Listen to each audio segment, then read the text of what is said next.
Hello बच्चों। First part जो chapter का हमने पढ़ा उसमें हमने पढ़ा रिफ्लेक्शन ऑफ लाइट की। रिफ्लेक्शन ऑफ लाइट होता क्या है। अभी सेकंड पार्ट में हम पढ़ेंगे रिफ्रैक्शन ऑफ लाइट। रिफ्रैक्शन क्या होता है, रिफ्रैक्शन ऑफ लाइट क्या होता है, इसके बारे में पढ़ेंगे। तो चलिए शुरू करते हैं। The bending of a ray of light as it pass from one medium to another is called reflection of light. क्या होता है, इसका कहने का मतलब ये है कि जब लाइट एक मीडियम से दूसरे मीडियम में जाती है तो वो बेंड हो जाती है, वो मुड़ जाती है, और इसी बेंडिंग को हम क्या बोलते हैं, रिफ्रैक्शन ऑफ लाइट। इसको हम बोलते हैं रिफ्रैक्शन ऑफ लाइट। इसको हम इस डायग्राम की हेल्प से समझेंगे। यहाँ पे ये मान लेते हैं हमने एक ग्लास स्लैब ली है, जो ये वाली है ये, और ये यहाँ बाहर ये एयर है। तो ये एयर है, वो एक मीडियम है, ये रेयर होगा ग्लास से, और ये है ग्लास जो कि एक डेंसर मीडियम है। तो यहाँ पे दो मीडियम हो गए हैं, ये रेयर मीडियम है, ये डेंसर मीडियम है। ये वापस से फिर से बाहर आएगी तो रेयर मीडियम। तो यहाँ पे दो मीडियम है, एक रेयर है और एक डेंसर है। रेयर मीडियम क्या होता है, जहाँ पे पार्टिकल की डेंसिटी जो है वो कम होती है, मतलब जो पार्टिकल हैं मटेरियल के वो कम होंगे। ग्लास में जो पार्टिकल हैं वो ज़्यादा होते हैं, बिल्कुल पास पास होते हैं, तो यहाँ पे डेंसिटी ज़्यादा होगी। तो चलिए एक्सपेरिमेंट को हम समझते क्या है। तो ये हो गया है एक मीडियम, यहाँ से एक बीम ऑफ लाइट आई अंदर की तरफ, इसको हम इंसिडेंट रे बोलेंगे, जो कि अंदर की तरफ आएगी। सेम जिस पॉइंट पे टकराई हम यहाँ पे एक 90 डिग्री का एंगल बनाएंगे, जिसको हम बोलते हैं नॉर्मल। तो ये हमने नॉर्मल बनाया, तो ये जो एंगल बनेगा ये आई, इसको बोलेंगे एंगल ऑफ इंसिडेंस, आई बनेगा। अब जब ये लाइट आएगी अंदर तो क्या होगा, ऐसे लाइट जानी चाहिए थी, यहाँ से आई तो ऐसे ऐसे ऐसे सीधी जानी चाहिए थी, बिल्कुल ऐसे। लेकिन होगा क्या कि सीधी ना जाके ये थोड़ा सा इस साइड मुड़ जाएगी, ये इधर जाएगी। तो ये जो बैंड हुआ है लाइट में, इसी को हम क्या बोलते हैं, रिफ्रैक्शन बोलते हैं। अब ये बैंड किस साइड होगा, अब यहाँ से देखो, मान लेते हैं ये लाइट फिर से आई, यहाँ पे आगे इस पॉइंट पे टकराई, तो यहाँ पे हम फिर से एक नॉर्मल बनाएंगे। ये एंगल, ये यहाँ पे जो एंगल होगा, एंगल आर बना था, ये भी एंगल आर हो जाएगा, क्योंकि ये दोनों एंगल सेम होंगे। अब ये एंगल आर है। अब यहाँ से लाइट फिर से आई, तो लाइट कैसे जानी चाहिए थी, यहाँ से बिल्कुल फिर से सीधी जानी चाहिए थी। लेकिन क्या होगा, लाइट ऐसे बाहर की तरफ मुड़ जाएगी, कुछ एंगल बनाएगी। अब इसी को, ये जो बेंडिंग ऑफ लाइट है, इसी को हम बोलते हैं रिफ्रैक्शन ऑफ लाइट। अब ये किधर मुड़ती है, किस चीज़ पर डिपेंड करता है, ये मुड़ना तो हम पढ़ते हैं, एक बार देख ले फिर से। ये हम एक ग्लास स्लैब लेते हैं, ये लाइट आई ऐसे, ये था नॉर्मल,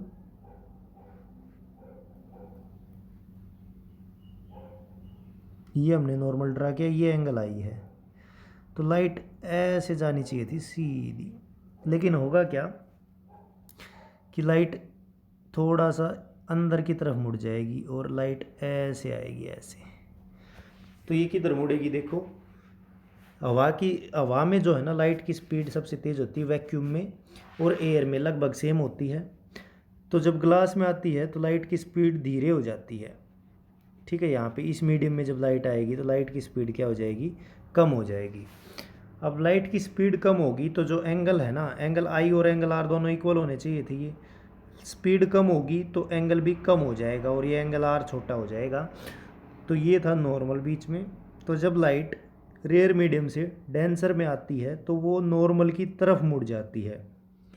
जब लाइट रेयर मीडियम से डेंसर मीडियम में आती है तो वो नॉर्मल की तरफ मुड़ जाती है ऐसे।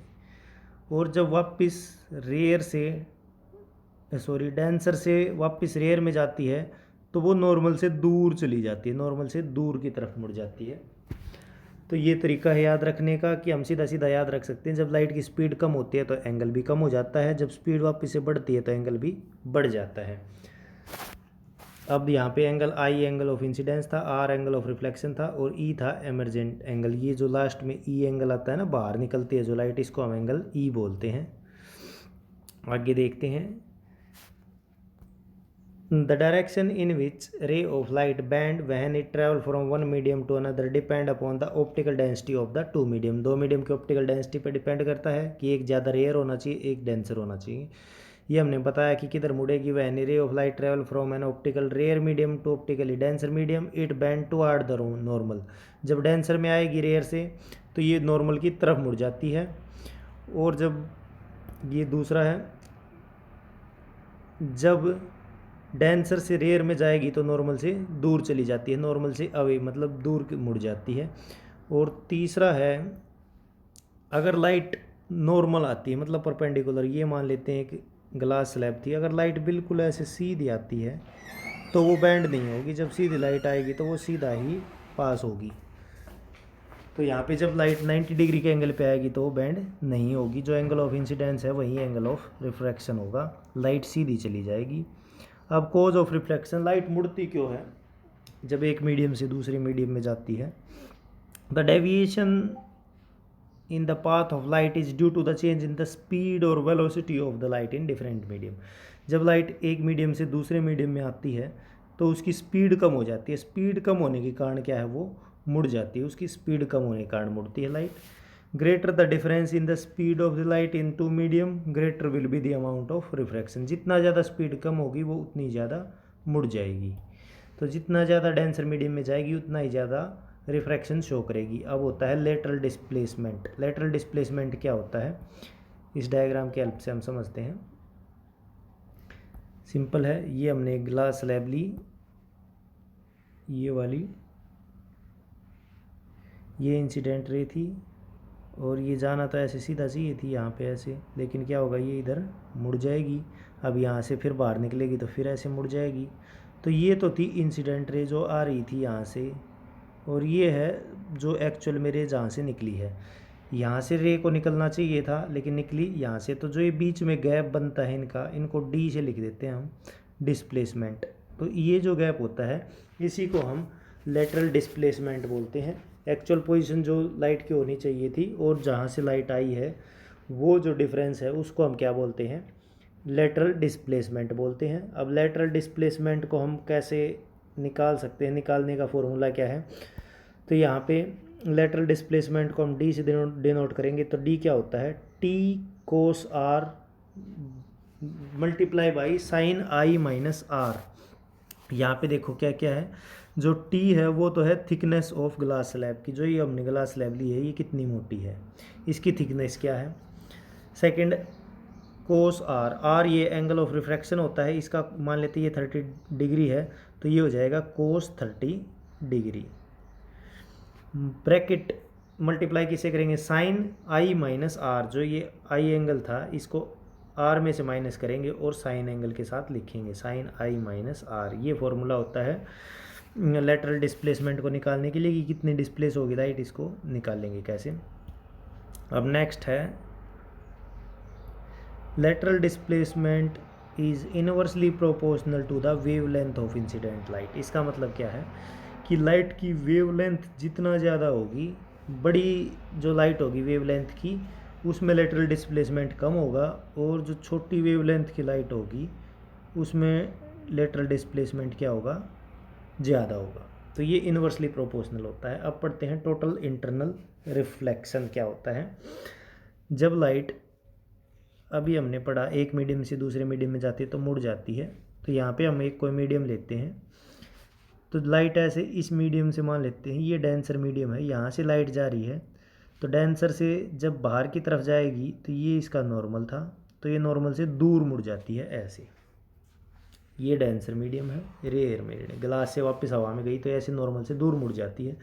लेकिन क्या होता है, कई बार ऐसा होता है जब ये एंगल, ये वाला, ये इधर ज़्यादा एंगल होता है, लाइट ऐसे आती है, ये एंगल ज़्यादा होगा अगर, तो क्या होगा, लाइट ऐसे यहाँ पे टकरा के वापस से इसी मीडियम में आ जाएगी। इसको हम बोलते हैं टोटल इंटरनल रिफ्लेक्शन। तो डेफिनेशन से पढ़ते हैं, the phenomena in which a beam of light traveling from a denser medium to a rarer medium get reflected back in the same denser medium at the interface of two medium, obeying the law of reflection called total internal reflection। जब light denser medium से rare में जाती है तो वो वापस से यहाँ पे टकरा के वापस से उसी मीडियम में आ जाती है कई बार, तो इसको हम बोलते हैं टोटल इंटरनल रिफ्लेक्शन। अब लॉ ऑफ रिफ्रैक्शन, रिफ्रैक्शन के कितने लॉ हैं? 2 लॉज ऑफ रिफ्लेक्शन है।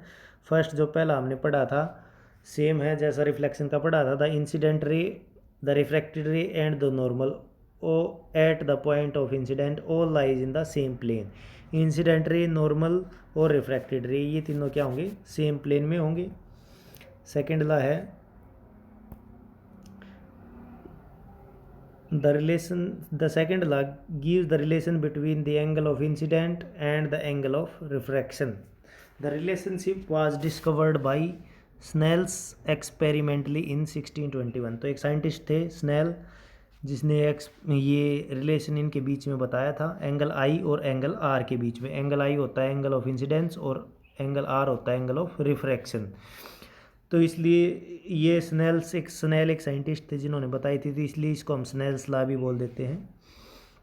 तो देखो रिलेशन क्या है, sine of angle of incidence of sine of angle of refraction, ये जब भी इन दोनों को डिवाइड करेंगे तो हमेशा एक कांस्टेंट क्वांटिटी मिलेगी। मान लेते हैं ये मीडियम है, ये लाइट आई, ये ऐसे मुड़ गई, तो यहाँ पे नॉर्मल के साथ एंगल बनेगा, कुछ भी एंगल मान लेते हैं हम, ये लाइट ऐसे आई और ऐसे, ये था नॉर्मल, तो ये एंगल मान लेते हैं 30 डिग्री का है, ये 25 डिग्री का है। तो साइन ऑफ एंगल आई मतलब जो 30 डिग्री है वो साइन ऑफ 30 डिग्री बटे में साइन ऑफ 25 डिग्री, ये हमेशा क्या होगा, ये कुछ क्वांटिटी आएगी, कुछ भी आएगी, मान लेते हैं 1.5 आ गया। तो जब हम इस एंगल को चेंज कर देते हैं, अब दूसरा यहाँ पे अब किसी दूसरे एंगल से लाइट आएगी तो वो किसी दूसरे एंगल से मुड़ेगी। अब एंगल चेंज होगी, यहाँ मान लेते हैं 45 हो गया, यहाँ पे हो गया 30। तो अब जब हम डिवाइड करेंगे साइन 45 और साइन 30, तो जो क्वांटिटी आएगी हमारे पास वो जो पहले आ रही थी 1.5, मतलब उसी के वजह, ज़रूरी नहीं है 1.5 आया, अगर मान लेते हैं हम कि कुछ भी कांस्टेंट क्वांटिटी आएगी, तो दोनों केसेस में जब तक ये मटेरियल हम सेम रखेंगे ना, ये मटेरियल और ये मटेरियल जब तक सेम रहेंगे तब तक ये दोनों जो एंगल हैं ये और ये, इनको डिवाइड करते रहेंगे तो सेम ही क्वांटिटी आएगी। तो ये कांस्टेंट हो गया हमेशा। एंगल हम चेंज करके अगर दूसरा भी रख देंगे इसी मीडियम के लिए, 45 की जगह अगर यहाँ पे 60 हो जाएगा, यहाँ कुछ हो जाएगा 50, तो भी ये क्वांटिटी सेम रहेगी। इसका मतलब है कि जब साइन ऑफ एंगल आई और साइन ऑफ एंगल आर को डिवाइड करते हैं तो एक कांस्टेंट क्वांटिटी मिलती है, जिसको हम बोलते हैं स्नेल्स लॉ, साइन आई बटे sine r is equal to constant, ये होती है स्नेल्स लॉ। अब जो ये कांस्टेंट होती है, जो वैल्यू आएगी साइन आई और साइन आर को डिवाइड करके, उसको हम बोलते हैं refractive index of that medium, वो उस मीडियम का रिफ्रैक्टिव इंडेक्स है। यहाँ पे एक एग्जांपल से हम समझते हैं, a ray of light travel from the air into glass, एक लाइट आई हवा से ग्लास में, the angle of incidence of 37 degree, the angle of reflection 24 degree, what is the refractive index of the glass. तो glass का हमें refractive index निकालना है, 37 डिग्री के एंगल पे वो अंदर आई और 24 से वो मुड़ गई, मतलब एंगल आई कितना है, यहाँ से डायग्राम की हेल्प से हम समझ सकते हैं, ये एंगल आई, ये नॉर्मल और ये एंगल आर, तो ये जो एंगल था ये था 37 और ये जो यहाँ पे बना है ये है 24 का। इन दोनों को हम डिवाइड करते हैं तो क्या होगा, देखिए जब हम इनको साइन आई और साइन आर को जब हम डिवाइड करेंगे तो साइन 37 बाई साइन 24, साइन 37 की वैल्यू होगी 0.60, इसकी 0.40, जब डिवाइड करेंगे तो 1.5 आ गया। तो ये जो 1.5 आया है ये किसका रिफ्रैक्टिव इंडेक्स है, ये ग्लास का रिफ्रैक्टिव इंडेक्स है। और रिफ्रैक्टिव इंडेक्स का मतलब क्या होता है, ये टॉपिक हम अभी चैप्टर में पढ़ेंगे थोड़ी देर में कि होता क्या है रिफ्रैक्टिव इंडेक्स। ये है refractive index and speed of light. अब होता क्या है refractive index, the refractive index of a medium gives an incident indication of the incident beam, sorry यहाँ पे हम देखिए दोबारा से देखते हैं, the refractive index of a medium gives an indication of the light bending ability of that medium। इसका मतलब क्या है कि जितनी भी लाइट बेंड होती है ना, कि रिफ्रैक्टिव इंडेक्स हमें ये लगभग ये आइडिया देता है कि लाइट है वो उस मीडियम में कितनी मुड़ेगी। जैसे मान लेते हैं किसी एक सब्सटेंस का रिफ्रैक्टिव इंडेक्स है 1 और किसी का है 2, तो 1 वाले में लाइट कम बैंड होगी और सेकंड वाले में ज़्यादा बैंड होगी। मतलब जितना ज़्यादा रिफ्रैक्टिव इंडेक्स होगा लाइट उतनी ही ज़्यादा बैंड होगी। अगर किसी ऑब्जेक्ट का रिफ्रैक्टिव इंडेक्स 2 है, इसका मतलब क्या है कि जो लाइट की स्पीड थी हवा में उस मीडियम में आने के बाद 2 गुना कम हो जाएगी। अगर रिफ्रैक्टिव इंडेक्स 1 है तो लाइट की स्पीड 1 गुना कम हो जाएगी। रिफ्रैक्टिव इंडेक्स 1.5 है तो लाइट की स्पीड उस मीडियम में 1.5 गुना कम हो जाएगी। ये होता है रिफ्रैक्टिव इंडेक्स। अगर रिफ्रैक्टिव इंडेक्स 3 है तो लाइट की स्पीड 3 टाइम कम हो जाएगी उस मीडियम में आने के बाद। और रिफ्रैक्टिव इंडेक्स की कोई भी यूनिट नहीं होती, ये इंपॉर्टेंट याद रखें, क्योंकि रिफ्रैक्टिव इंडेक्स होता क्या है, फॉर्मूला डायरेक्ट हम लगा सकते हैं, speed of light in medium, जिस भी मीडियम में लाइट आई, और speed of light in vacuum, दोनों को डिवाइड करेंगे तो इसकी स्पीड की यूनिट होती है मीटर पर सेकंड। यहाँ भी मीटर पर सेकंड, दोनों आपस में कैंसिल आउट हो जाएंगी, यहाँ पे कोई भी यूनिट नहीं बचेंगी। तो रिफ्रैक्टिव इंडेक्स की कोई भी यूनिट नहीं होती है। तो रिफ्रैक्टिव इंडेक्स का फॉर्मूला हम देखते हैं। देखिए, let a ray of light going from one medium, एक मीडियम हमने 1 ले लिया जिसका नाम क्या है, मीडियम का 1 मीडियम से वो कहाँ जा रही है, मीडियम 2 में जा रही है। The speed of light in medium 2 is differ from that of medium 1, तो उसकी स्पीड क्या होगी, चेंज हो जाएगी। Let the speed of light in medium 1 में v1 स्पीड थी, मीडियम 2 में हमने उसकी स्पीड v2 मान ली है। Now the refractive index of medium 2 with respect to medium 1 is equal to the ratio of speed of light in medium 1 to the speed of light in medium 2 which can be written as. हम उसको कैसे लिखेंगे यहाँ पे देखते हैं। Refractive index, ये medium 1, ये मीडियम 2, मतलब मीडियम 1 से लाइट कहाँ चली गई, मीडियम 2 में चली गई है। ये जो नीटा है ये होता है नीटा, NETA, जैसा दिखता है, इसको हम बोलते हैं रिफ्रैक्टिव इंडेक्स, इसको डिनोट करते हैं इससे। तो speed of light in medium 1 by speed of light in medium 2, तो इसको हम कैसे डिनोट करेंगे, देखिए हमने लिख दिया N21, तो इसका मतलब क्या है कि refractive index of medium 2 with respect to medium 1, ऐसे लिखेंगे। या फिर इनको कई जगह ऐसे भी रिप्रेजेंट करते हैं, refractive index of medium 2 with respect of medium 1। तो जिसका भी हम निकाल रहे हैं रिफ्रैक्टिव इंडेक्स ऑफ मीडियम 2, तो जिसका निकाल रहे हैं वहाँ पे 2 किसके रिस्पेक्ट में निकाल रहे हैं, कि लाइट किस मीडियम से आ रही है उसको यहाँ पे लिखेंगे। तो ये होगा refractive index of light. Here N21 और 12 का मतलब क्या है, refractive index of medium 2 with respect to medium 1। V1 हो गया speed of light in medium 1 और speed of light in medium 2।